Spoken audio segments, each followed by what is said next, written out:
Oke, salam dan salam sejahtera. Dan pencerahan saya berkenaan dengan kenyataan yang dibuat oleh Presiden PAS yang dilihat sebagai berbaur hasutan dan terus membangkit isu komunis dan juga abu mayat Jinping. Yang mana daripada kenyataan itu beliau telah pun dipanggil oleh pihak polis. Dan apa yang kita lihat di sini daripada tulisannya yang mana Abdul Hadi secara sinis mendakwa ada pihak yang menolak kebangkitan Mat Kilau kerana dikaburi dengan abu mayat Jinping. Pada saya ini satu kenyataan yang juga kalau kita lihat daripada kenyataannya Presiden PAS ini, dia seolah-olah menghina pesara-pesara Jabatan Keselamatan, terutamanya tentera dan polis. Jadi saya dalam waktu yang sama sebagai pesara tentera, saya amat tekilan dengan orang yang seperti Presiden PAS ni.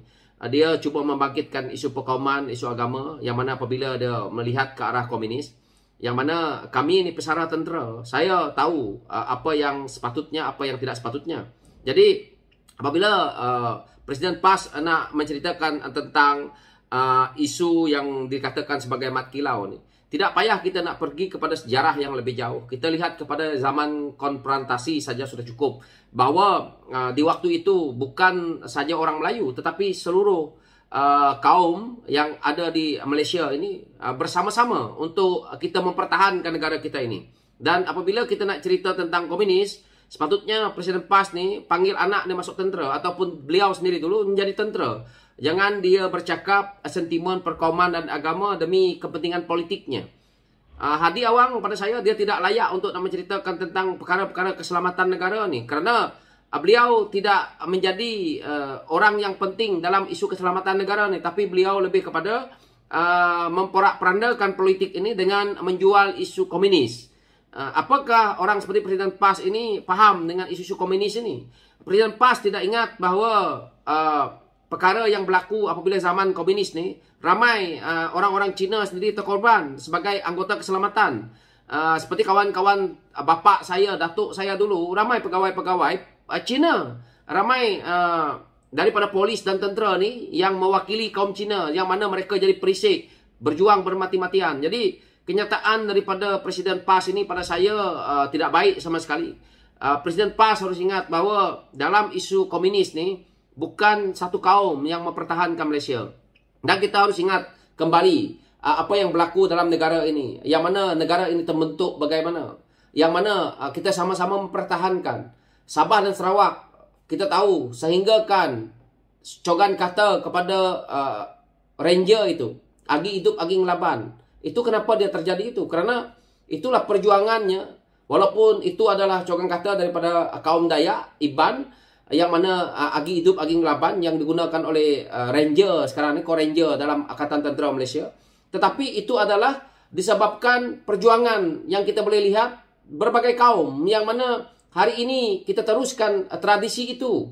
Jadi jangan Presiden PAS ini merasakan bahawa yang nak memperjuangkan Malaysia ini satu kaum saja. Apabila perkara yang tidak baik ini berlaku dalam negara, contohnya isu komunis, isu yang melibatkan keselamatan negara ini tadi, ataupun isu seperti zaman konfrontasi ini, maka kita akan melihat kepada seluruh kaum untuk kita bersama-sama berganding bahu untuk kita memikul tanggungjawab.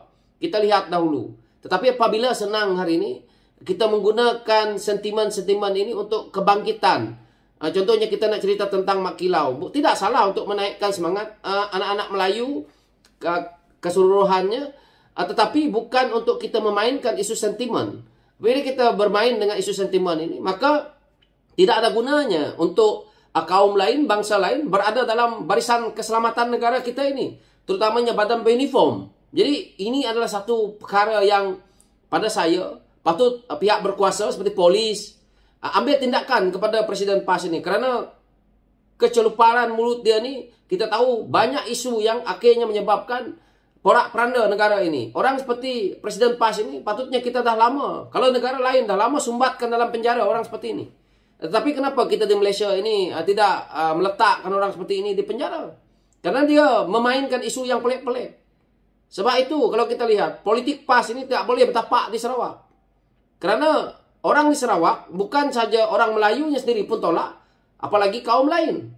Jadi PAS tidak akan boleh bertapak. Jadi hari ini dia bertapak di negeri-negeri yang dia mainkan sentimen ini. Tetapi apa faedahnya? Yang mana hasil dalam negara Malaysia ini kebanyakannya datang daripada Sabah Sarawak. Jadi tidak malu ke?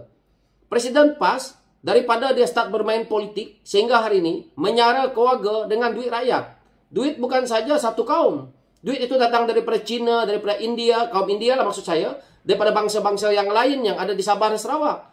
Kerana duit daripada kerajaan pusat untuk membayar gaji dia sebagai ahli parlimen, sebagai adun ni adalah duit rakyat. Daripada cukai rakyat. Jadi kenapa dia bercakap seperti itu? Mungkin kerana dah terlalu banyak makan duit rakyat, akhirnya jadi macam itulah. Jadi dia kena sedar bahawa duit yang dia makan, yang dia bagi anak bini dia makan, yang bini beberapa orang itu, saya tidak naklah sebut isu peribadi. Tapi kalau kita fikir secara logik, bercakap banyak tetapi menggunakan duit rakyat.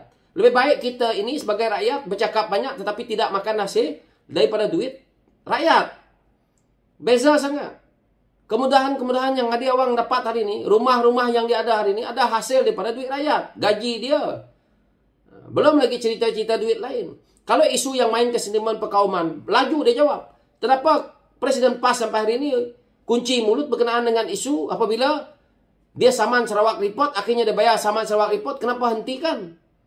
Dan akhirnya dari mana cerita yang melibatkan duit berjuta-juta yang dia terima daripada UMNO ni? Jadi ini satu persoalan yang perlu dia jawab. Dia jangan membuat sentimen perkauman dan agama dan sebagainya. Kerana ini adalah sepatutnya orang politik tidak boleh mainkan. Patutnya Presiden PAS hari ini menceritakan, kalau saya menjadi Perdana Menteri, saya nak buat Malaysia ni seperti ini. Saya nak buatkan sistem ni seperti ini. Itu ada bagusnya. Tetapi hala tuju Presiden PAS dalam menerajui parti tak ada sama sekali. Kosong. Hari-hari dia main isu Chin Peng. Hari-hari dia main isu komunis. Hari-hari dia DAP. Jadi apa keputusan yang boleh kita dapat daripada seorang pemimpin yang macam ni?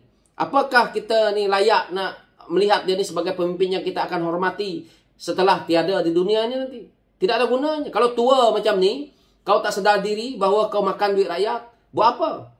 Jadi, siapa pun pemimpin negara, bukan saja Presiden PAS ini. Kita tengok pemimpin PAS ke, pemimpin dalam kerajaan sekalipun. Semua gaji kamu orang, berpuluh-puluh ribu sekalipun, itu duit rakyat. Tetapi, tidak perlu membangkitkan isu perkauman dan agama. Kerana, dia melibatkan seluruh kaum ini membayar cukai ataupun duit yang ada di kerajaan pusat itu untuk membayar gaji kamu orang. Contohnya, bercakap banyak, mainkan isu perkauman. Sarawak yang kaya raya, Sabah yang kaya raya itu memberi nikmat ke kerajaan pusat dan akhirnya siapa yang lebih dapat impak? Orang di Sabah Sarawak masih miskin.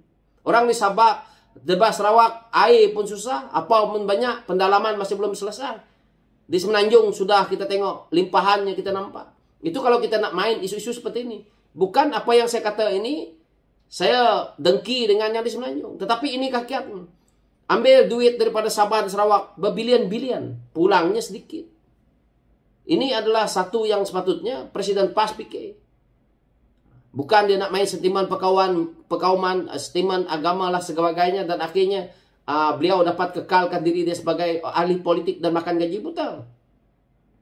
So itu pencerahan saya berkenaan dengan isu ini. Dan saya tak nak melarut. Dan saya harap rakyat kena faham kerana sentimen ini tidak menguntungkan.